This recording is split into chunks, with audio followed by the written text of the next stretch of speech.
जिस समय देश आज़ादी के लिए दिन रात एक किया हुआ था कि हमें अंग्रेज़ों से स्वतंत्रता मिल जाए, उस समय कहीं न कहीं राजनीति भी चल रही थी। बात है सन 1942 की, जब महात्मा गांधी के नेतृत्व में भारत छोड़ो आंदोलन का नारा शुरू हुआ। जब यह आंदोलन शुरू हुआ तभी अंग्रेजी हुकूमत ने गांधी जी को तुरंत गिरफ्तार कर लिया और जेल भेज दिया। गांधी जी के जेल चले जाने के बाद पंडित जवाहरलाल नेहरू और डॉक्टर राजेंद्र प्रसाद इस आंदोलन का जमकर नेतृत्व किया। तभी से महात्मा गांधी को पंडित जवाहरलाल नेहरू काफ़ी प्रिय हो गए। पंडित जवाहरलाल नेहरू ये बात जानते थे कि अगर हम महात्मा गांधी के साथ रहेंगे तो आगे चलकर भारत का प्रधानमंत्री भी बन सकते हैं।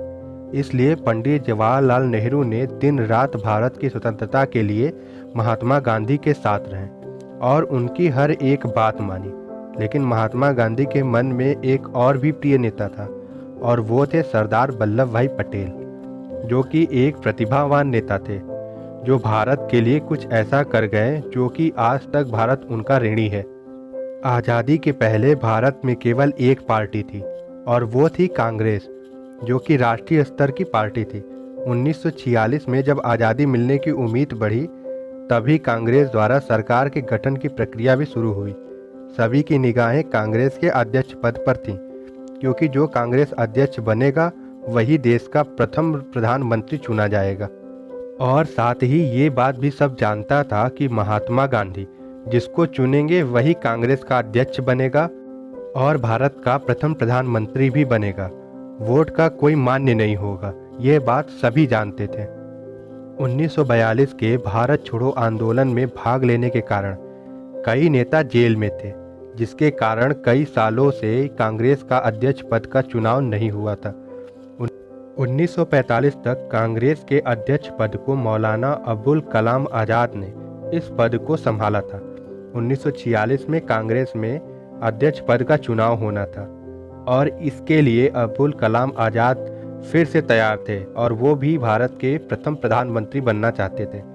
लेकिन महात्मा गांधी ने इस चुनाव को लड़ने से पहले ही उन्हें मना कर दिया।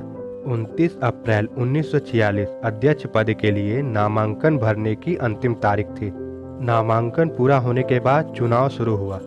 इस चुनाव में चौंकाने वाली बात यह थी कि 15 राज्यों का चुनाव होने वाला था, जिसमें कि 12 राज्य सरदार वल्लभ भाई पटेल को वोट दिया, 2 राज्य जेवी कृपलानी और 1 राज्य ने किसी को भी वोट नहीं दिया। बचे जवाहरलाल नेहरू, जिनको किसी राज्य ने वोट ही नहीं दिया। 12 राज्यों द्वारा मिला समर्थन सरदार वल्लभ भाई पटेल के लिए काफ़ी था। उस समय यह तो साबित हो गया कि भारत की जनता प्रधानमंत्री के रूप में केवल सरदार वल्लभ भाई पटेल को देखना चाहती थी।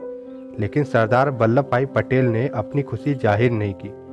उस समय वह केवल महात्मा गांधी के आदेश का इंतजार कर रहे थे कि महात्मा गांधी क्या चाहते हैं। तभी महात्मा गांधी ने सरदार पटेल को अपने पास बुलाया और बोला कि मैं प्रधानमंत्री के रूप में केवल जवाहरलाल नेहरू को देखना चाहता हूँ। यह बात सुनकर सरदार पटेल मुस्कुराए और बोले, जैसी आपकी इच्छा। तभी उसी समय महात्मा गांधी ने कांग्रेस अध्यक्ष जवाहरलाल नेहरू को चुना और भारत का प्रथम प्रधानमंत्री भी बनाया और सरदार वल्लभ भाई पटेल को जवाहरलाल नेहरू का सहायक मंत्री के रूप में चुना।